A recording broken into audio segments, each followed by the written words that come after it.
Hello everyone, कैसे हैं आप लोग। आई होप आप लोग अच्छे होंगे और अपनी प्रिपरेशन में लगे होंगे। आज हम governor general and viceroys of India इनके बारे में हम पढ़ेंगे। अब इनके बारे में पढ़ना इतना इम्पोर्टेंट क्यों है?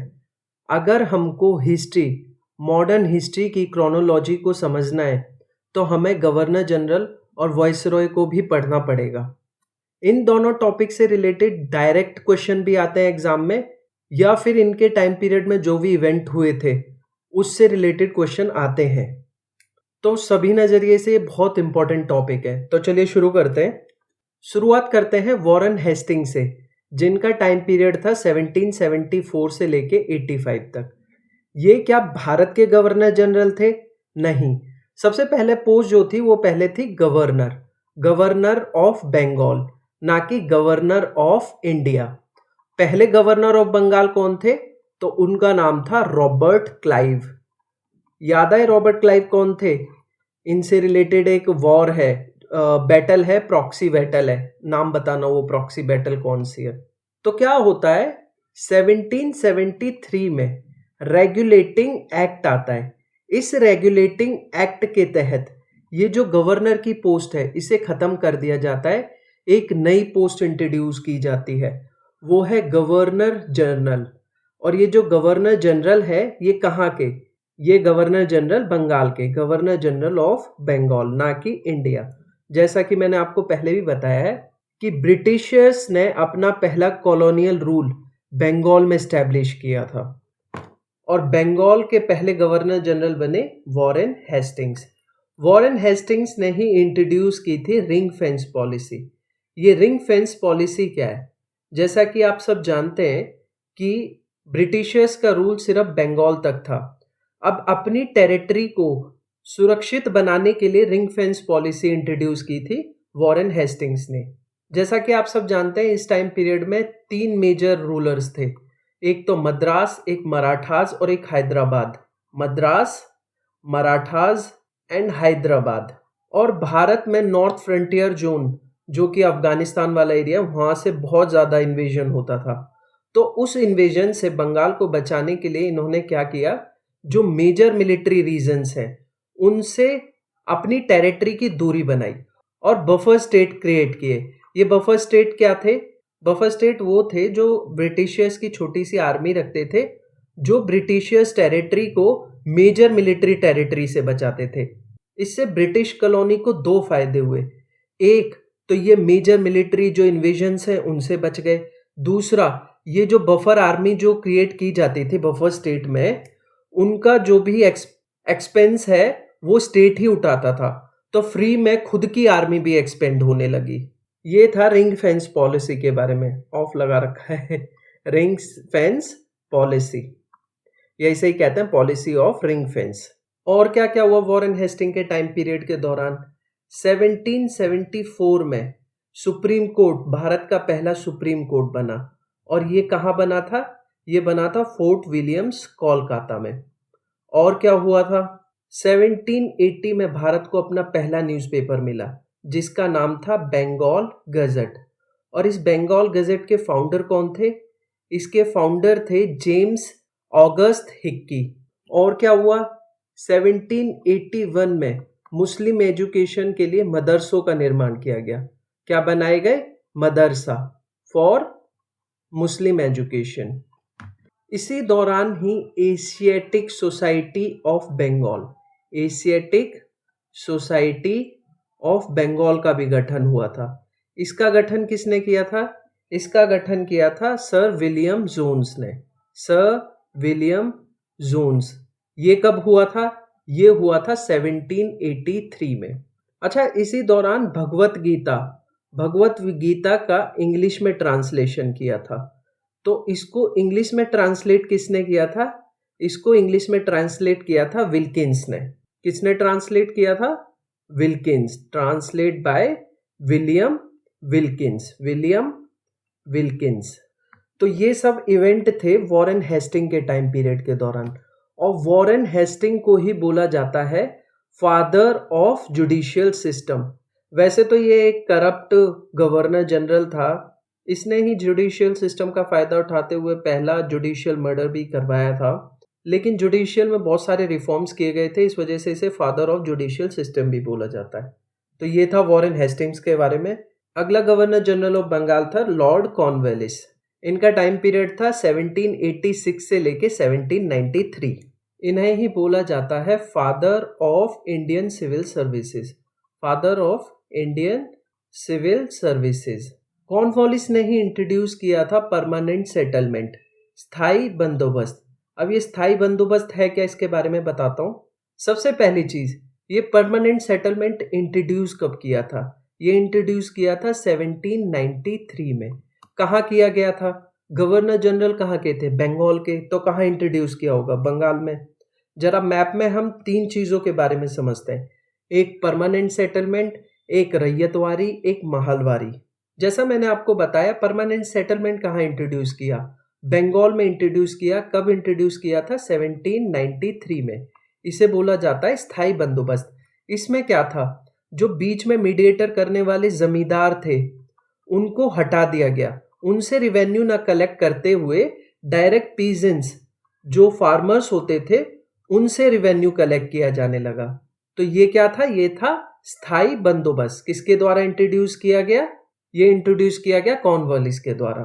मद्रास वाले रीजन में इंट्रोड्यूस किया गया रैयतवारी सिस्टम। रैयतवारी सिस्टम किस पर बेस्ड था? ये बेस्ड था रिकार्डियन थ्योरी ऑफ रेंट। ये रिकार्डियन थ्योरी ऑफ रेंट क्या है, इसे मैं आपको एक एग्जांपल से समझाता हूं। मान लो एक लैंड है, उसका एक कोई लैंड लॉर्ड है और मैं यहाँ खेती करना चाहता हूँ। ये पुराने टाइम की बात कर रहा हूं मैं। तो इस खेती में से जितना भी प्रोडक्शन होगा उसका कुछ हिस्सा मुझे लैंडलॉर्ड के लिए देना पड़ेगा।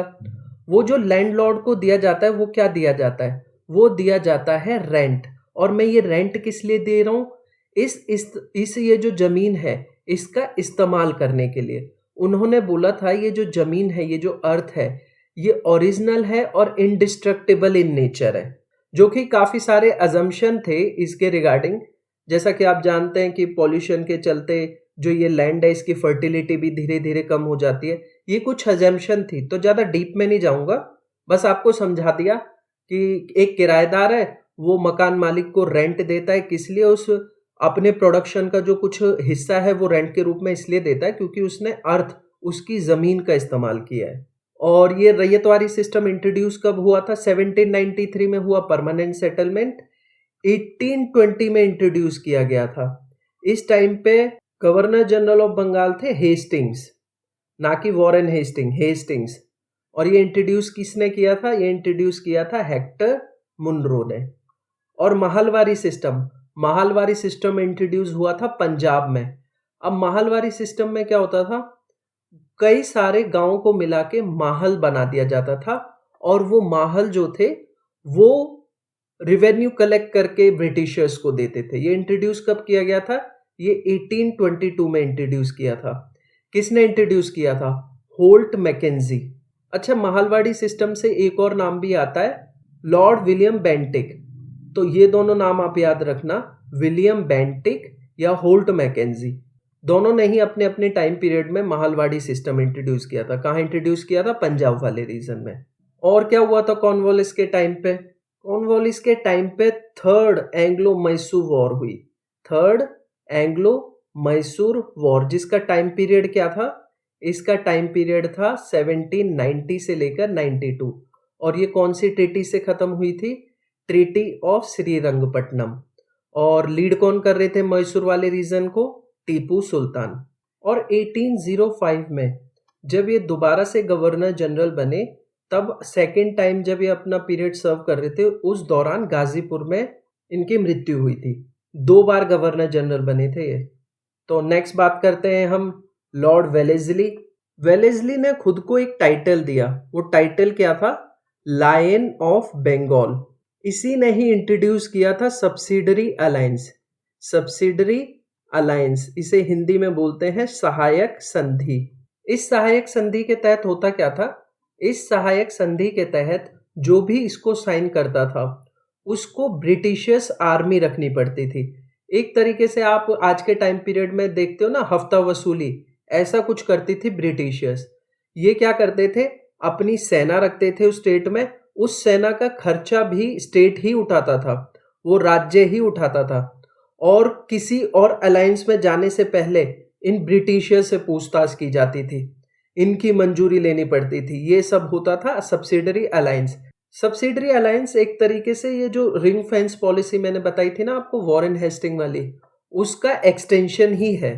तो वेलेस्ली से रिलेटेड ज़्यादा कुछ नहीं था। 1798 से लेकर 1805 तक गवर्नर जनरल ऑफ बंगाल रहा, अपने आप को टाइटल दिया लायन ऑफ बंगाल, और सब्सिडरी अलायंस इंट्रोड्यूस की। इस पर सबसे पहली बार हस्ताक्षर किसने किए थे, ये इसे एक्सेप्ट किसने किया था, तो सबसे पहले एक्सेप्ट किया था हैदराबाद ने। अवध ने कब एक्सेप्ट किया था, अवध या अयोध्या, अवध ने एक्सेप्ट किया था 1801 ने। अच्छा, इसके टाइम पीरियड के दौरान फोर्थ एंग्लो मैसूर वॉर भी हुई। ये कब हुई थी, ये हुई थी 1799 में, और इसी के टाइम पीरियड के दौरान 1799 में टीपू सुल्तान, इनको मार दिया गया था, और जबरदस्ती मैसूर से सब्सिडरी अलायंस यानी सहायक संधि हस्ताक्षर करवा ली गई थी। और लॉर्ड वेलेस्ली के टाइम पर ही फोर्ट विलियम कॉलेज बना। फोर्ट विलियम कॉलेज कहाँ, कोलकाता में, और ये बना कब था, 1800 में बना था। बढ़ते हैं नेक्स्ट गवर्नर जनरल की तरफ। अगला गवर्नर जनरल था लॉर्ड हेस्टिंग्स। वैसे इससे पहले लॉर्ड मिंटो भी था, और लॉर्ड कॉर्नवालिस, बार्लो, ये सब थे, पर मैं इम्पोर्टेंट आपको पढ़ा रहा हूँ। वैसे मिंटो के टाइम पीरियड में एक ट्रीटी साइन हुई थी महाराजा रंजीत सिंह और मेटकाफे के बीच में। तो बताना वो कौन सी ट्रीटी थी और कब साइन हुई थी। चलो मैं बता देता हूँ, ये 1809 में साइन हुई थी। मेरे को बताना ये ट्रीटी कौन सी थी। बात करते हैं लॉर्ड हेस्टिंग्स। लॉर्ड हेस्टिंग के टाइम पीरियड के दौरान आया चार्टर एक्ट 1813।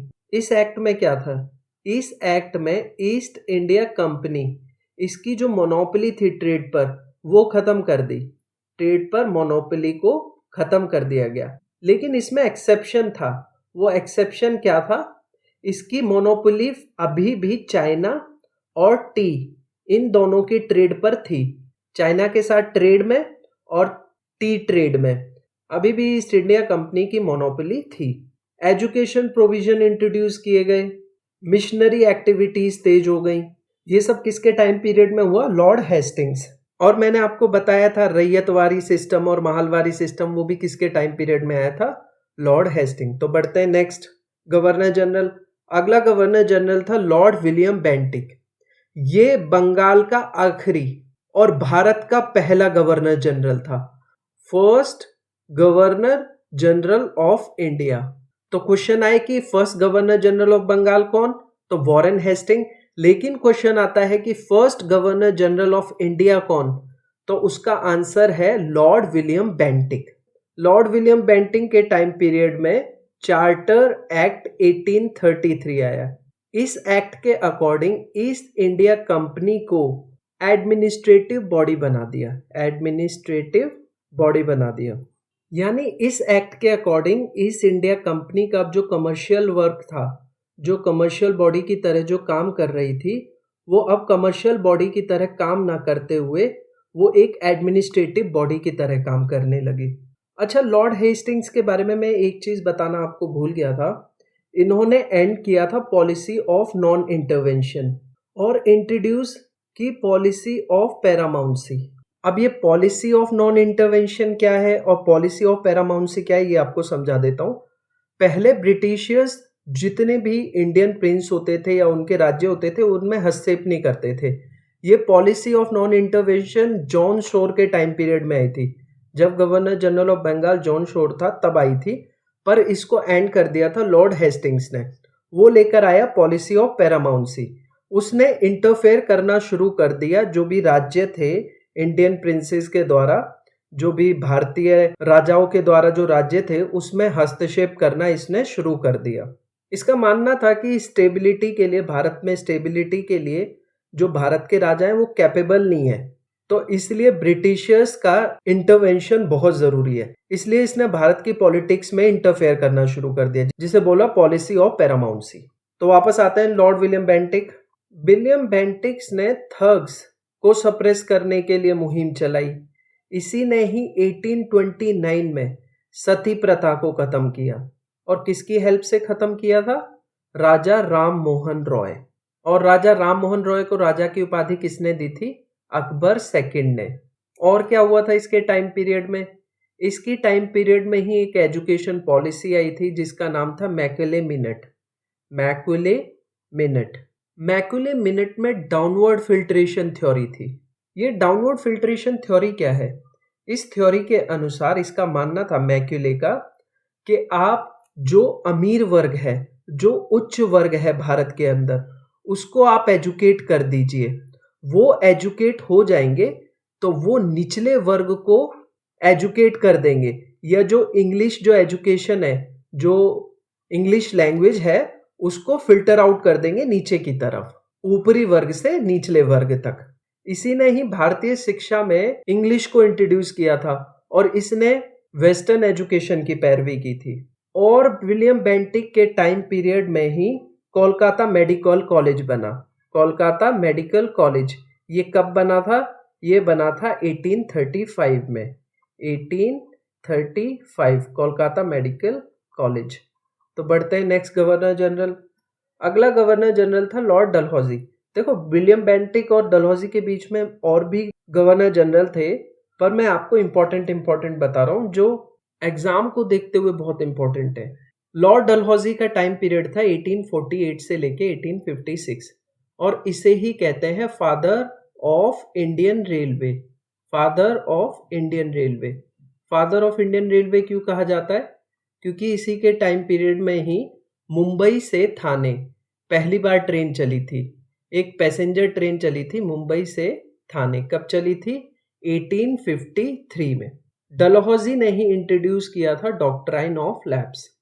अब ये डॉक्ट्राइन ऑफ लैप्स क्या है? ये थी एक हड़प नीति, यानी एक राजा की अगर कोई औलाद नहीं है और वो अडॉप्ट करता है तो उस अडॉप्टेड सन या डॉटर को उस राज्य का राजा नहीं माना जाएगा और वो राज्य ब्रिटिशर्स द्वारा कब्जा लिया जाता था। इसे ही कहते हैं राज्य हड़प नीति, डॉक्ट्राइन ऑफ लैप्स। इसके तहत सबसे पहले इन्होंने सतारा को कब्जे में लिया 1848 में। सतारा, संबलपुर, जैतपुर और झांसी को कब लिया था कब्जे में? झांसी की महारानी थी महारानी लक्ष्मीबाई। महारानी लक्ष्मीबाई का नाम था मणिकर्णिका। वाराणसी में जन्मी थी वो। उनके पति का नाम था गंगाधर। उनके एक बेटा था, अडॉप्टेड सन था दामोदर। उसको महारानी लक्ष्मीबाई अपना उत्तराधिकारी बनाना चाहती थी, लेकिन ब्रिटिशर्स नहीं चाहते थे। उन्होंने इस पॉलिसी के तहत, डॉक्ट्राइन ऑफ लैप्स के तहत 1853 में झांसी को हड़प लिया। और ये आग तब भड़क गई जब अवध को बैड एडमिनिस्ट्रेशन कहते हुए, उस टाइम पे अवध के राजा थे या अवध के जो नवाब थे उनका नाम था वाजिद अली शाह। वाजिद अली शाह को इनकेपेबल बताते हुए अवध को 1856 में हड़प लिया। तो ये भी एक रीजंस थे। ये रीजंस थे 1857 की रिवोल्ट के, यानी 1857 की क्रांति। इन्हीं के टाइम पीरियड में भारत में पहली बार एक इलेक्ट्रिक टेलीग्राम भेजा गया। इलेक्ट्रिक टेलीग्राम भेजा गया। और ये भेजा कहाँ से कहा गया था? ये भेजा गया था कोलकाता से आगरा। कोलकाता से आगरा। और ये कब? ये भी 1853 में। पोस्ट ऑफिस का निर्माण हुआ 1854 में। पीडब्ल्यूडी बना और विडो रिमैरिज एक्ट पास हुआ। Window remarriage act. ये विडो रिमैरिज एक्ट कब आया था? 1856 में। और इसको लाने के लिए किसकी भूमिका रही? तो वो थे ईश्वर चंद्र विद्यासागर। तो ये था लॉर्ड डलहौजी का टाइम पीरियड। इसके बाद हुआ 1857 का रिवॉल्ट। किसके टाइम पीरियड में हुआ? Lord Canning. लॉर्ड कैनिंग था last governor general of India और first viceroy of India. First viceroy of India. 1857 की क्रांति के बाद क्या हुआ कि जो गवर्नर जनरल वाली पोस्ट थी उसे कन्वर्ट कर दिया वाइसरॉय में और एक नई पोस्ट भी इंट्रोड्यूस की गई जिसका नाम क्या था? Secretary of state. और जो इंडिया का एडमिनिस्ट्रेशन था वो ईस्ट इंडिया कंपनी से किसके पास चला गया? डायरेक्ट वो डायरेक्ट क्राउन को ट्रांसफर हो गया। तो उसके बाद पहले वॉइसरॉय कौन बने? Lord Canning. लॉर्ड कैनिंग के टाइम पीरियड में ही एक्ट आया था government of India act 1858। Government of India act 1858 किसके टाइम पीरियड में आया था? Lord Canning. इन्हीं के टाइम पीरियड में रिवोल्ट ऑफ 1857 हुई, 1857 की क्रांति। इस 1857 की क्रांति का प्रभाव क्या रहा? इसका प्रभाव ये रहा, एक कमीशन आया, पील कमीशन। इस कमीशन के तहत जो आर्मी थी, ब्रिटिशर्स आर्मी, उसमें इंडियंस की संख्या को घटा दिया गया और लिमिट कर दिया गया। इनकम टैक्स इंट्रोड्यूस हुआ, नमक कर यानी सॉल्ट टैक्सेशन और टोबैको टैक्सेशन को बढ़ा दिया गया, तंबाकू कर और सॉल्ट टैक्स को बढ़ा दिया गया। और इसी के टाइम पीरियड में इंडियन हाई कोर्ट 1861 एक्ट आया, इंडियन हाई कोर्ट एक्ट 1861, जिसके तहत हाई कोर्ट बनाई गई 3 राज्यों में। वो 3 राज्य कौन कौन से थे? वो थे कोलकाता, मद्रास और मुंबई। मद्रास और मुंबई, 3 राज्यों में हाई कोर्ट बनाए गए, कोलकाता, मद्रास और मुंबई। बढ़ते हैं नेक्स्ट वॉइसरॉय की तरफ। अगला वॉइसरॉय था लॉर्ड लिटन, जिसका टाइम पीरियड था 1876 से लेकर 1880। अच्छा, इससे पहले एक और हुए थे, लॉर्ड मेयो। लॉर्ड मेयो क्यों इंपॉर्टेंट है? वैसे ज़्यादा इंपॉर्टेंट नहीं थे, इस वजह से मैंने लिखा नहीं, पर इनसे जुड़ी 2 चीज़ें हैं जो आपको याद रखनी चाहिए। एक, 1872 में पहली बार सेंसस शुरू हुआ, भारत में जनगणना शुरू हुई थी लॉर्ड मेयो के टाइम पीरियड में। और दूसरा क्या इवेंट इंपॉर्टेंट है? लॉर्ड मेयो की हत्या कर दी गई थी अंडमान निकोबार की राजधानी पोर्ट ब्लेयर में। लॉर्ड मेयो ही थे जिनका असैसिनेशन इनके ऑफिस के दौरान ही हुआ था। तो ये 2 क्वेश्चन लॉर्ड मेयो से बन सकते हैं। तो वापस आते हैं लॉर्ड लिटन पर। लॉर्ड लिटन 1876 से लेकर 1880 इसका टाइम पीरियड था। बहुत ही क्रूअल टाइप का वाइसरॉय था ये। इसी ने ही 1878 में वर्नाक्यूलर प्रेस एक्ट पास किया था। ये वर्नाक्यूलर प्रेस एक्ट था क्या? इस एक्ट के तहत जो भारतीय जितने भी अखबार थे, जो या बंगाली या हिंदी या जो भी वर्नाक्यूलर लैंग्वेज में छपते थे, उन पर रोक लगा दी। यानी सीधे सीधे क्या किया कि प्रेस की जो फ्रीडम होती है उसको खत्म कर दिया था। किसने? लॉर्ड लिटन ने। ये किस लिए किया था? ये ताकि प्रेस ऐसी ब्रिटिशर्स के खिलाफ ऐसी कोई न्यूज़ न छापे, ऐसी कोई खबर न छापे जो ब्रिटिशर्स के खिलाफ हो। इसलिए क्या लाया गया था? 1878 में इसके द्वारा वर्नाक्यूलर प्रेस एक्ट लाया गया। इसी के टाइम पीरियड में 1878 में आर्म्स एक्ट लाया गया। ये आर्म्स एक्ट क्या था कि जितने भी इंडियंस थे उनको हथियार रखने की अनुमति नहीं थी। इसी के टाइम पीरियड में ही 1877 में दिल्ली दरबार लगाया गया। दिल्ली दरबार या दिल्ली कोर्ट, जिसमें किसे आमंत्रित किया था?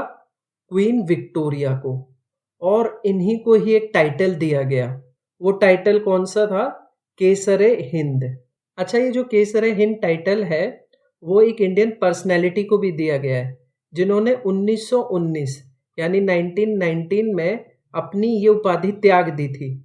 वो कौन थे? जरा मुझे आप कमेंट में उनका नाम बताना। और इसके टाइम पीरियड में क्या हुआ था? इन्होंने ये जो नमक कर था उसको फिक्स कर दिया। फिक्स क्या कर दिया गया? Fixed salt taxation in all over India.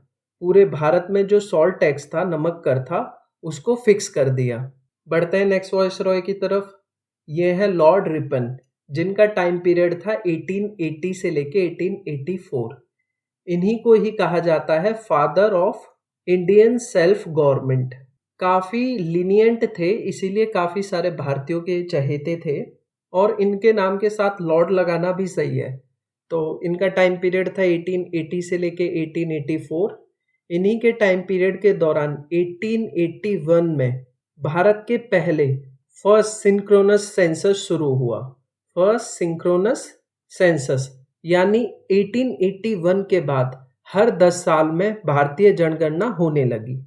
इन्होंने 1882 में जो वर्नाक्यूलर प्रेस एक्ट था उसको निरस्त कर दिया, और 1881 में इन्हीं के टाइम पीरियड में फर्स्ट फैक्ट्री एक्ट आया। ये फैक्ट्री एक्ट किसके रिगार्डिंग था? जो लेबर मजदूर जो फैक्ट्री में काम करते थे, उनकी जो दयनीय स्थिति थी उनको सुधारने के लिए, जैसे 7 साल के उम्र के बच्चे, उससे छोटे बच्चे फैक्ट्री में काम नहीं कर सकते, ऐसे कुछ रिफॉर्म्स लाए गए थे 1881 में। इनके टाइम पीरियड में ही एक कंट्रोवर्शियल बिल आया था जिसका नाम था इल्बर्ट बिल। इल्बर्ट बिल ये कब लाया था, ये कब इंट्रोड्यूस हुआ था? 1883 में। और इसके अगेंस्ट क्या हुआ था? इसके अगेंस्ट हुआ था व्हाइट रिवॉल्ट। अब ये मैं आपको बता देता हूँ इल्बर्ट बिल कंट्रोवर्सी क्या थी। इस बिल के तहत जो रेसिज्म था उसको खत्म करना चाहते थे लॉर्ड रिपन। यानी कोई भारतीय किसी यूरोपियन के खिलाफ अगर कोई केस चल रहा है या कोई भी कोर्ट केस हो रखा है तो उसमें जो जज है वो भारतीय भी हो सकते थे। तो ये बात जो है ब्रिटिशर्स को पसंद नहीं आई, इसीलिए इसे कहते हैं इल्बर्ट बिल कंट्रोवर्सी। इसे के खिलाफ रिवॉल्ट हो गया था, इसे व्हाइट रिवॉल्ट बोलते हैं। और ये जो बिल था इसे बोलते हैं इल्बर्ट बिल कंट्रोवर्सी या इल्बर्ट बिल। ये कब इंट्रोड्यूस हुआ था? 1883 में। बढ़ते हैं नेक्स्ट वाइसरॉय की तरफ। अगले थे लॉर्ड डफरिन। इनका टाइम पीरियड है 1884 से 1888। इनसे रिलेटेड एक इंपॉर्टेंट क्वेश्चन पूछा जाता है कि इंडियन नेशनल कांग्रेस का जब गठन हुआ उस टाइम पर भारत के वाइसरॉय कौन थे? तो वो थे लॉर्ड डफरिन। इनके टाइम पीरियड में क्या हुआ था? इंडियन नेशनल कांग्रेस का गठन हुआ था। कब हुआ था? 1885 में हुआ था। इसके जो father of Indian national Congress किसे बोला जाता है? Father of Indian national Congress बोला जाता है Elon Octavian Hume. A.O. Hume को बोला जाता है father of Indian national Congress. अच्छा, मैंने पिछली किसी वीडियो एनालिसिस की वीडियो में ये क्वेश्चन पूछा था, लॉर्ड डफरिन ने इंडियन नेशनल कांग्रेस के लिए क्या कमेंट पास किया था? तो वो कमेंट था कि इन्होंने इंडियन नेशनल कांग्रेस को फैक्ट्री ऑफ सेडिशन बोला था। फैक्ट्री ऑफ सेडिशन यानी विद्रोह का कारखाना। किसे बोला था? इंडियन नेशनल कांग्रेस को। अच्छा, मेरा क्वेश्चन है 1885 की अध्यक्षता किसने की थी, कहाँ हुई थी? तो पहली जो कांग्रेस का अधिवेशन हुआ था वो हुआ था बॉम्बे में, और इसकी अध्यक्षता की थी WC बनर्जी, व्योमकेश चंद्र बनर्जी। तो बढ़ते हैं नेक्स्ट वाइसरॉय की तरफ। अगला है लॉर्ड कर्जन। वैसे इसका नाम लॉर्ड कर्जन ना होके लॉर्ड कनिंग होना चाहिए था। इसका टाइम पीरियड था 1899 से लेके 1905। वैसे लॉर्ड कर्जन फेमस है अपना बंगाल पार्टीशन के लिए, बंगाल विभाजन के लिए। बंगाल विभाजन हुआ कब था? ये हुआ था 16th of October 1905 को। वैसे इसके पीछे कर्जन की मंशा थी डिवाइड एंड रूल वाली, लेकिन इसने इसे इसलिए बताया था कि बंगाल बहुत बड़ा रीजन है, उसका एडमिनिस्ट्रेशन नहीं हो पा रहा है, तो इसको दो हिस्सों में डिवाइड कर देते हैं, ईस्ट बंगाल और वेस्ट बंगाल।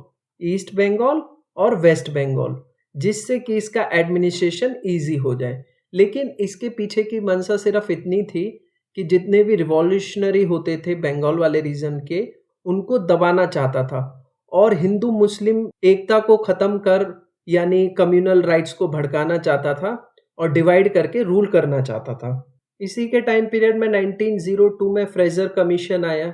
ये फ्रेजर कमीशन किसके रिगार्डिंग था? ये पुलिस के अंदर रिफॉर्म्स के रिगार्डिंग था, पुलिस रिफॉर्म्स। और क्या हुआ था? 1904 में यूनिवर्सिटी एक्ट पास हुआ। ये यूनिवर्सिटी एक्ट क्या है? आप देखने में जरा ऐसा लग रहा होगा यूनिवर्सिटी एक्ट यानी कुछ यूनिवर्सिटी में रिफॉर्म्स वगैरह किए होंगे। नहीं, जो यूनिवर्सिटी में कुछ भी जैसे विद्रोही आंदोलन जो थे ब्रिटिशर्स के खिलाफ यूनिवर्सिटी के अंदर, उनको दबाना चाहता था लॉर्ड कर्जन।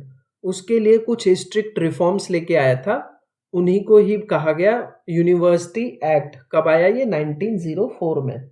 और 1904 में ही एंशिएंट मॉन्यूमेंट सिक्योरिटी एक्ट भी पास हुआ। वैसे बंगाल पार्टीशन 1905 में हुआ, पर इसको निरस्त कर दिया था 1911 में। ये कब किया था? जब दोबारा से दिल्ली दरबार लगा था। तो उस टाइम पर भारत का वॉइसरॉय कौन था? उस टाइम पर भारत का वॉइसरॉय था लॉर्ड हार्डिंग। बढ़ते हैं नेक्स्ट वॉइसरॉय की तरफ। अगला वॉइसरॉय है लॉर्ड मिंटो। ये लॉर्ड मिंटो सेकंड है। इसका टाइम पीरियड था 1905 से लेकर 1910 तक। अब ये लॉर्ड मिंटो सेकंड है, मिंटो फर्स्ट मैंने आपको बताया था 1809 में, जिसके टाइम पीरियड में महाराजा रंजीत सिंह और मेटकाफे के बीच संधि हुई थी।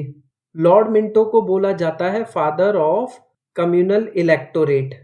इसने क्या किया था, इसने मुस्लिम्स को अलग से, मुस्लिमों के लिए अलग वोटिंग के लिए अधिकार देकर हिंदू और मुस्लिम एकता को भड़काना चाहा।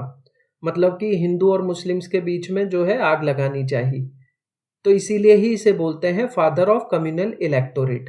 इसके आधार पर अगर कोई मुस्लिम लीडर खड़ा होता है इलेक्शन में, तो जातीय आधार पर मुस्लिम्स इस लीडर को वोट दे सकते थे। तो जो आग कर्जन के द्वारा लगाई गई थी उसको भड़काने का काम किया था लॉर्ड मिंटो के इस कम्युनल इलेक्टोरेट ने, इसीलिए इसे कहते हैं फादर ऑफ कम्युनल इलेक्टोरेट। और ये लाया किस एक्ट के तहत गया था? Morley Minto reforms. Morley Minto reforms act 1909। इसी के तहत ही मुस्लिम के लिए एक सेपरेट इलेक्टोरेट लाया गया। और मिंटो के टाइम पीरियड में ही 1906 में मुस्लिम लीग का गठन हुआ। इस मुस्लिम लीग का गठन किसने किया था? इस मुस्लिम लीग का गठन किया था सलीमुल्लाह खान, सलीमुल्लाह खान और आगा खान ने। अगला वॉइसरॉय कौन है? अगला वॉइसरॉय है लॉर्ड हार्डिंग। लॉर्ड हार्डिंग के टाइम पीरियड में ही जॉर्ज पंचम, ब्रिटिशर्स के जो किंग थे, जॉर्ज फिफ्थ या जॉर्ज पंचम, वो भारत आए। वो भारत कब आए? 1911 में। और जॉर्ज फिफ्थ के स्वागत के लिए दिल्ली में दरबार लगाया गया। दिल्ली में क्या लगाई गई? दिल्ली कोर्ट। और इस कोर्ट में ही अनाउंस किया गया रिवोक ऑफ बंगाल पार्टीशन, यानी बंगाल विभाजन जो था उसको निरस्त कर दिया। और इस दिल्ली दरबार के दौरान ही जो भारत की कैपिटल थी उसको कैलकाटा से दिल्ली शिफ्ट कर दिया। और ये किस लिए किया गया था? ये भारतीय जो मुस्लिम्स थे उनका जो मुगल शासन था जिसकी कैपिटल दिल्ली थी, उनको खुश करने के लिए किया गया था। कैपिटल को शिफ्ट कहाँ कर दिया गया? कैलकाटा से दिल्ली, कैपिटल शिफ्ट कर दी। और क्या हुआ? 1912 में रास बिहारी घोष द्वारा, रास बिहारी बोस नहीं, रास बिहारी घोष द्वारा लॉर्ड हार्डिंग पर बॉम्ब फेंका गया। बॉम्ब अटैक किसके द्वारा किया गया था? रास बिहारी घोष द्वारा। कब किया गया था? 1912 में। और क्या हुआ था इनके टाइम पीरियड के दौरान? इनके टाइम पीरियड के दौरान Banaras Hindu university, BHU, Banaras Hindu university का गठन हुआ 1816 में, जिसका पहला चांसलर किसे बनाया गया था? लॉर्ड हार्डिंग को। अगला वॉइसरॉय है लॉर्ड चेम्सफोर्ड। 1916 से लेकर इनका टाइम पीरियड था 1921। इनके द्वारा ही मिलके चेम्सफोर्ड और मॉन्टेग्यू, इनके द्वारा रिफॉर्म्स इंट्रोड्यूस किए गए, जिनको बोला गया चेम्सफोर्ड मॉन्टेग्यू रिफॉर्म्स, जिसके तहत क्या किया गया? जो सेंटर है उसमें बाइकैमरलिज्म इंट्रोड्यूस कर दिया गया और प्रोविंस यानी भारतीय प्रांत, वहां पर डायआर्की सिस्टम इंट्रोड्यूस किया गया। ये किसके तहत हुआ था? ये हुआ था गवर्नमेंट ऑफ इंडिया एक्ट 1919 या फिर चेम्सफोर्ड मॉन्टेग्यू रिफॉर्म 1919। और क्या हुआ था? 1919 में रॉलेट एक्ट पास हुआ। इसे ही क्या कहा जाता है? Black act. इसके तहत ही डॉक्टर सत्येंद्र पाल और सैफुद्दीन किचली को अरेस्ट कर दिया गया था। और इसके ये जो रॉलेट एक्ट है और वो जो अरेस्ट, उसके खिलाफ में 13 अप्रैल 1919 बैसाखी का दिन था, जलियांवाला बाग में एक पीसफुल प्रोटेस्ट भी हो रहा था और बैसाखी भी सेलिब्रेट कर रहे थे लोग। तो वहां जनरल डायर ने घेराबंदी करके गोलियां चलवाई, जिसमें कई हजार भारतीय मारे गए। इसे ही बोला जाता है जलियांवाला बाग मैसेकर। किसके टाइम पीरियड में हुआ था? लॉर्ड चेम्सफोर्ड के टाइम पीरियड में। और इस मैसेकर के अगेंस्ट रविन्द्रनाथ टैगोर ने अपनी नाइटहुड की उपाधि त्याग दी और महात्मा गांधी ने अपनी केसरे हिंद की, और नॉन कोऑपरेशन मूवमेंट शुरू हुआ। Non cooperation movement. और ये कब शुरू हुआ था? ये 1919 में शुरू हुआ, नवंबर 1919 में। और 1920 में नॉन कोऑपरेशन मूवमेंट और खिलाफत आंदोलन, इन दोनों को मर्ज कर दिया गया था। अगले वाइसरॉय कौन है? ये है लॉर्ड रीडिंग।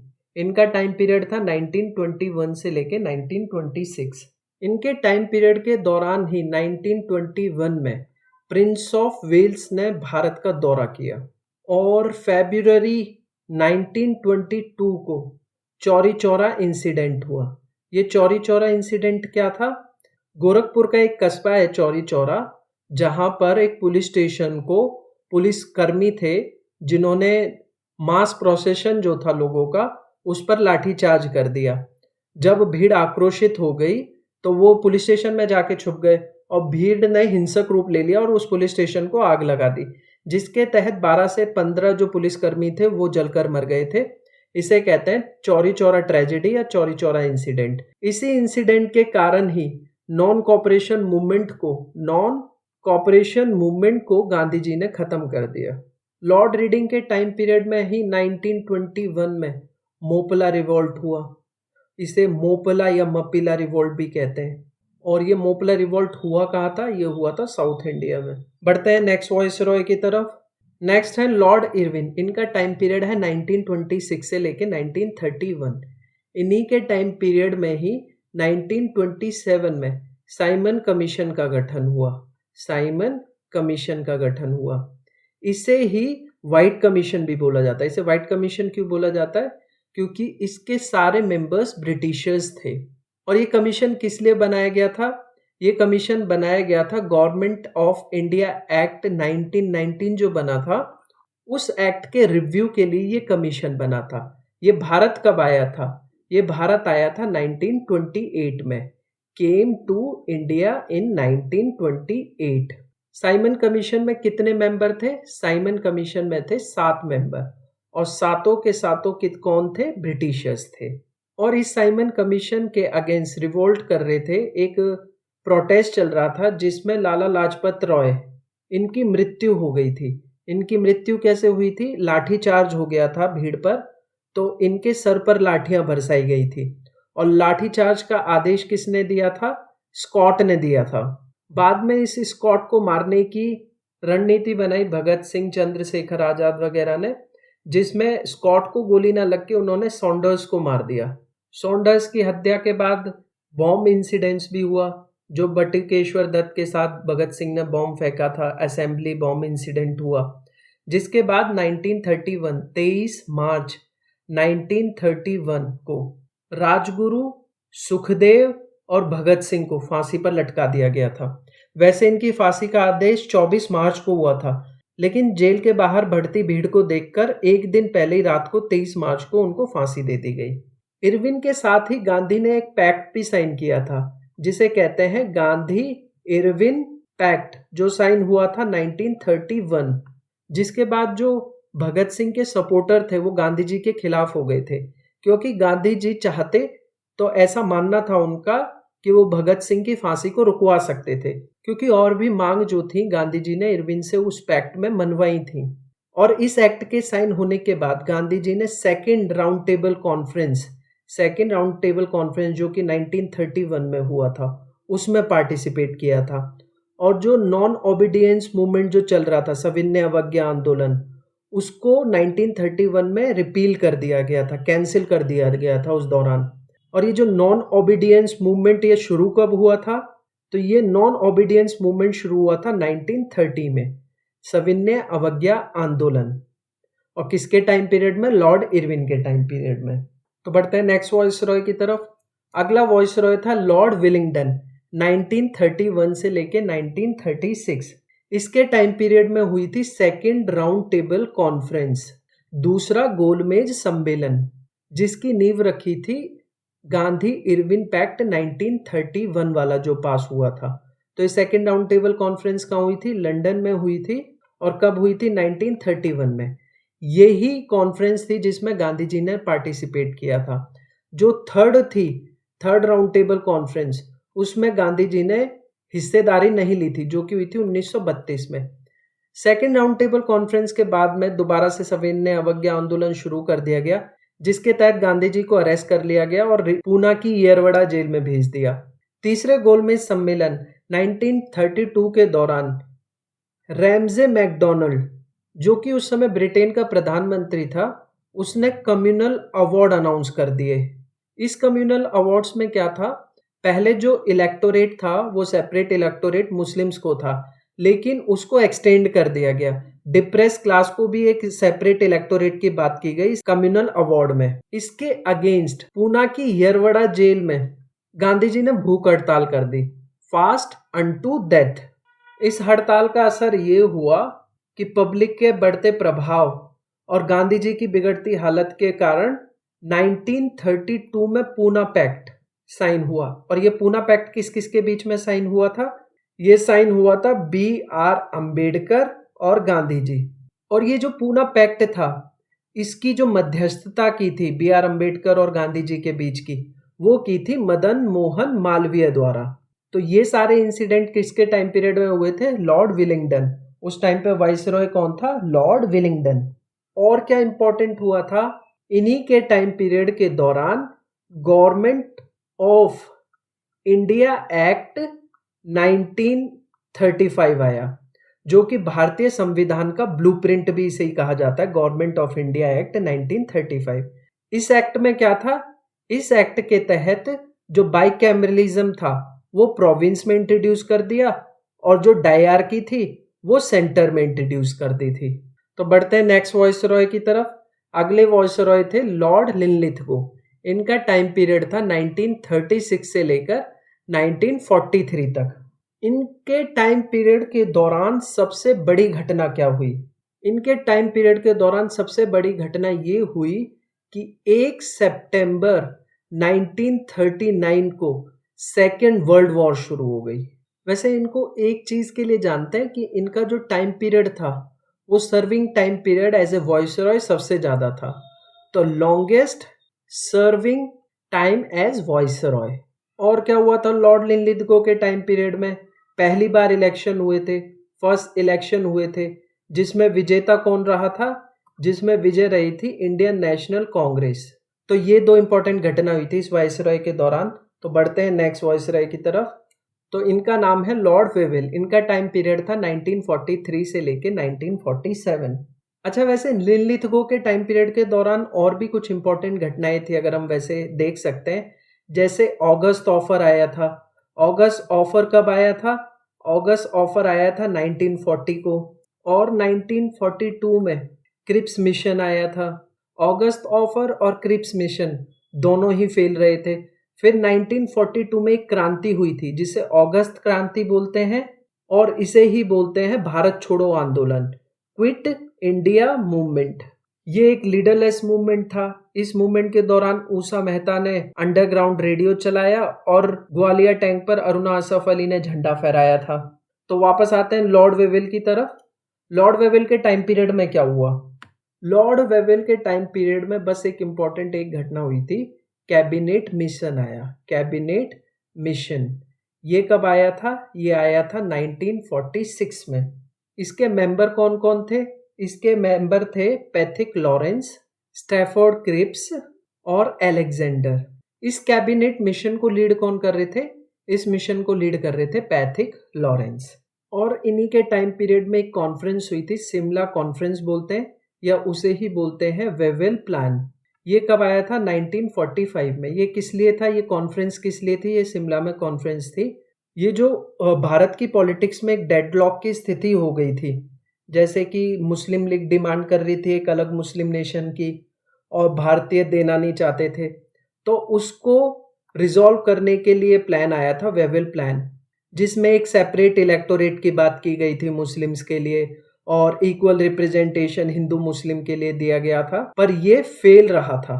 तो ये सब था लॉर्ड वेवेल के टाइम पीरियड में। बढ़ते हैं भारत के आखिरी वॉइसरॉय की तरफ। ये भारत के लास्ट वॉइसरॉय थे, लेकिन ये first governor general of independent India थे। यानी स्वतंत्र भारत के पहले गवर्नर जनरल कौन थे? वो थे लॉर्ड माउंटबेटन। इनका टाइम पीरियड कब से कब तक था? 1947 से लेके 1948 तक। वैसे लॉर्ड माउंटबेटन के रिगार्डिंग ये क्वेश्चन बहुत इंपॉर्टेंट है कि भारत यानी स्वतंत्र भारत के पहले गवर्नर जनरल कौन थे? तो वो थे लॉर्ड माउंटबेटन। लेकिन इनके रिगार्डिंग एक इंपॉर्टेंट प्रोग्राम भी है जो इन्होंने दिया था, जिसे कहते हैं माउंटबेटन प्रोग्राम, जो कि माउंटबेटन के द्वारा इंट्रोड्यूस किया गया था 3 जून 1947 को। इसी के तहत ही भारत का पार्टीशन हुआ था। 15 अगस्त 1947 को पार्टीशन हुआ था, जिसमें भारत यानी इंडिया आज़ाद हुआ 15 अगस्त 1947 को और पाकिस्तान आज़ाद हुआ 14 अगस्त 1947 को। तो यहाँ पर सारे इम्पोर्टेंट वाइसराय और गवर्नर जनरल जो थे वो मैंने पढ़ा दिया, और एक क्रोनोलॉजिकल ऑर्डर में पढ़ाया, उनसे रिलेटेड क्या क्या इंसिडेंट हुए या इनके टाइम पीरियड में कौन सी इंपॉर्टेंट घटनाएं हुए वो भी मैंने आपको अच्छे से पढ़ाई। अच्छा, आपके लिए एक क्वेश्चन आखिरी में छोड़ के जा रहा हूँ कि भारत के पहले और आखिरी गवर्नर जनरल कौन थे? भारतीय, ये वर्ड नोट डाउन कर लीजिए, पहले भारतीय गवर्नर जनरल कौन थे? तो ये उनकी फोटो है, तो मुझे कमेंट में उनका नाम जरूर देना। बाकी जिन्होंने मेरी वीडियो यहाँ तक देखी उनको दिल से धन्यवाद, थैंक यू। अगर आप लोग नए हैं तो प्लीज़ सब्सक्राइब करें, और आपको वीडियो पसंद आई है तो उसे लाइक ज़रूर करें और ज़्यादा से ज़्यादा शेयर करें। तो मिलते हैं नेक्स्ट वीडियो में। Till then keep learning, keep growing, bye bye.